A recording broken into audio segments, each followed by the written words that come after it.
Người xưa chúng ta một học buổi này chỉ sát sạch cha một viên nàyวิศวกรรมภูมิศาสตร์แต่ภาษาอังกฤษให้ท่า engineering geology ហើយវិធីបទថ្ងៃនេះដែលខ្ញុំលើកយកមកបង្ហាញគឺតកតងទៅនឹងកម្មវិធីចុះទស្សនកិច្ចសិក្សាផ្នែកឯកទេសវិศវកម្មភូមិសាស្ត្រនេះតើមានសារៈសំខាន់អ្វីខ្លះដែលផ្ដល់ឲ្យនិស្សិតយើងដែលបានចុះទៅក្នុងកម្មសិក្សានេះមានចំណេះដឹងទៅលើផ្នែកអ្វីខ្លះយើងបានដឹងហើយថាការសិក្សានៅក្នុងថ្នាក់រៀនគឺយើងបានរៀនហើយតកតងទៅនឹងការពន្យល់បកស្រាយនៅក្រៅធានការនិយាយទំនាក់ទំនងដោយតកតងសំណួរផ្សេងគឺគ្រាន់ជាផ្នែកមួយចំនួនធំណាស់ដែរនោះទេក៏ថាជាផ្នែកដែលថាឲ្យសិស្សយើងយល់នៅក្នុងមេរៀនដែលឯកសារដែលមាននៅក្នុងលក្ខណៈទាំងអស់នោះទន្ទឹមនឹងគឺឆ្លើយតបគឺដំណើរទស្សនកិច្ចសិក្សាសម្រាប់និស្សិតសំណង់បាទសម្រាប់និស្សិតសំណង់ឆ្នាំទី2គឺមានគោលបំណងឲ្យដឹងថាតើតកតងទៅនឹងប្រភេទពពួកសិលាអ្វីដែលគេយកមកប្រើប្រាស់ក្នុងវិស័យសំណង់ជាទូទៅពពួកសិលាគឺបានបែងចែកចេញជា3ប្រភេទទី1គឺពពួកសិលាជម្រៅឬសិលាម៉ាក់ម៉ាដែលភាសាអង់គ្លេសហៅថា magmatic rock or irregular rock ទី2គឺពពួកសិលាកំទេចកំណឬសិលាពុកផុយដែលជាភាសាអង់គ្លេសហៅថា sedimentary rock ហើយនិងប្រភេទទី3គឺពពួកសិលាប្រែរូប metamorphic rock ការសិក្សាទៅលើដំណើរទស្សនកិច្ចសិក្សានេះគឺតកតងទៅលើពពួកថ្មក្រែបាទពពួកថ្មក្រែនេះជាភាសាអង់គ្លេសហៅថា sandstone គឺវាក៏កើតឡើងនៅក្នុងពពួកសិលាកំទេចកំណបាទដូច្នេះអ្វីដែលតកតងនេះគឺយើងចង់ឲ្យនិស្សិតយើងទៅឃើញថាថ្មរបៀបហ្នឹងដែលគេយកមកសាងសង់នៅក្នុងវិស័យសំណង់បាទអញ្ចឹងពពួកថ្មក្រែនេះដែលភាសាអង់គ្លេសថា sandstone ដែលខ្ញុំបានលើកយកវិញហ្នឹងគឺតកតងទៅនឹង sand បានតែខ្សាច់ stone បានតែថ្មអញ្ចឹងគឺថ្មនេះហើយដែលខ្ញុំនិយាយដោយឡែកមិនមែននិយាយជាទូទៅទេលើកពីបញ្ហាតកតងនៅក្នុងប្រទេសព្រះរាជាណាចក្រកម្ពុជាយើងគឺយើងសិក្សាទៅលើថ្មក្រែនេះគឺ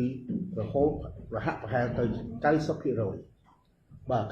90% ហើយថ្មក្រែដែលសម្បូរជាងគេនៅក្នុងព្រះរាជាណាចក្រកម្ពុជាយើងនេះគឺ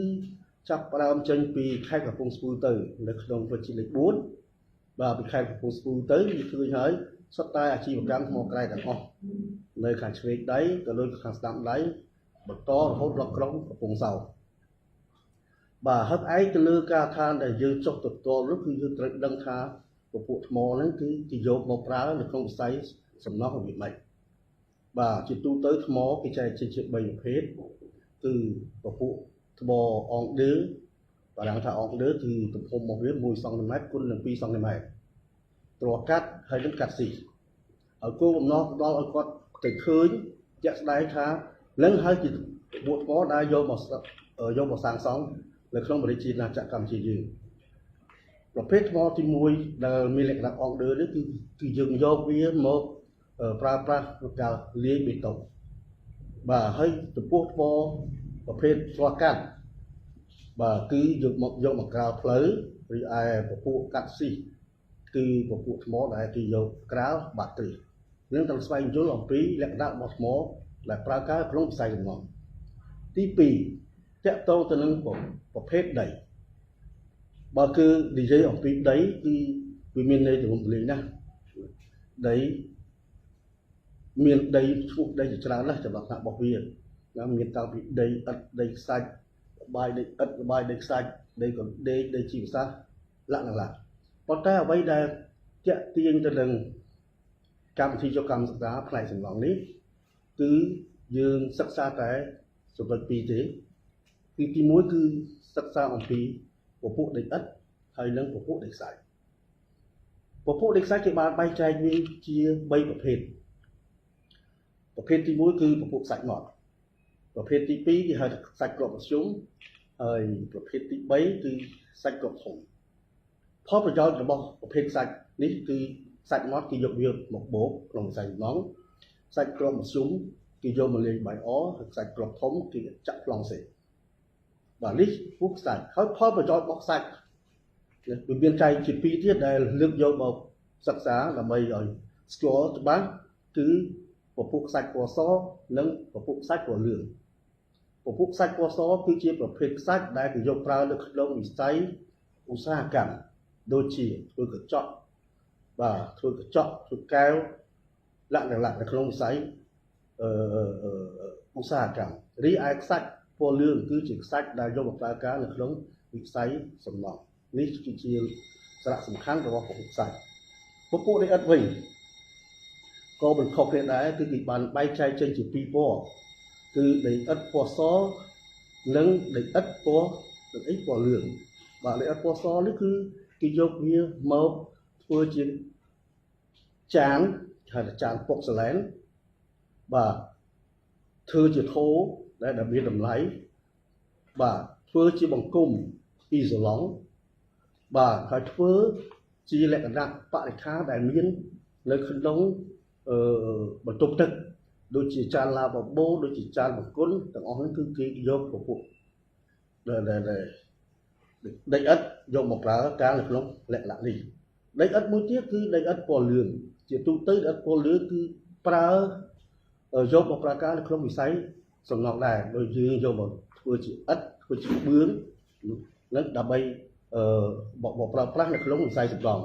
ហើយតែប៉ុណ្ណោះក៏យកទៅប្រើការផ្សេងៗដែរដូចជាអាចធ្វើក្អមធ្វើឆ្នាំងបាទចានលក្ខណៈនឹងតកតទៅនឹងពពួកដីឥដ្ឋអញ្ចឹងគឺខ្ញុំបានលើកយកមកហើយពពួកដីទាំងពីរដែលមានលក្ខណៈសារៈសំខាន់ខុសគ្នានេះហើយតកតទៅនឹងចំណុចទី3ដែលយើងត្រូវចុះទៅធ្វើទស្សនកិច្ចសិក្សានេះគឺយើងត្រូវសិក្សាអំពីចរន្តទឹកការហូរនាំនៃចរន្តទឹកជាទូទៅទឹកគឺហូរពីតំបន់ខ្ពស់មកតំបន់ទាបហើយការហូរនាំមកនេះគឺនាំដោយសារធាតុផ្សេងជាច្រើនដែលមកជាមួយទឹកហើយដែលយើងមិនអាចមើលនឹងឃើញផ្នែកបានទេហើយដើម្បីដឹងថាតើសារធាតុទាំងអស់នោះមានអ្វីខ្លះគឺយើងអាចក្រោមទឹកនោះដាក់ក្នុងកែវមួយហើយទុករយៈពេល24ម៉ោងរួចហើយយើងចាក់ទឹកដែលលើកថ្លាពីលើនឹងចេញទៅយើងឃើញកកនៅបាតកែវដែលគឺយើងអាចកុសវាយកមកដាក់លើកញ្ចក់ហើយយើងមើលនៅក្នុងមីក្រូស្កូបអញ្ចឹងគឺគេអាចកំណត់ថាមានពពួកកានិកអ្វីខ្លះមានពពួកអ្វីខ្លះដែលពាក់ព័ន្ធដោយសារចរន្តទឹកនាំហូរមកនេះអញ្ចឹងខ្ញុំបានរៀបរាប់ចំណុចសំខាន់ទាំងអស់នេះហើយដែលពាក់ព័ន្ធទៅនឹងកម្មវិធីចុះទស្សនកិច្ចសិក្សាលើផ្នែកវិស្វកម្មភូមិសាស្ត្រអញ្ចឹងជាទីបញ្ចប់ខ្ញុំសូមជូនពរឲ្យកូនៗគួរនិស្សិតនេះទទួលបានផ្លែផ្កាជាវិជ្ជមានគ្រប់ពេលបាទសូមអរគុណសូមជម្រាបលា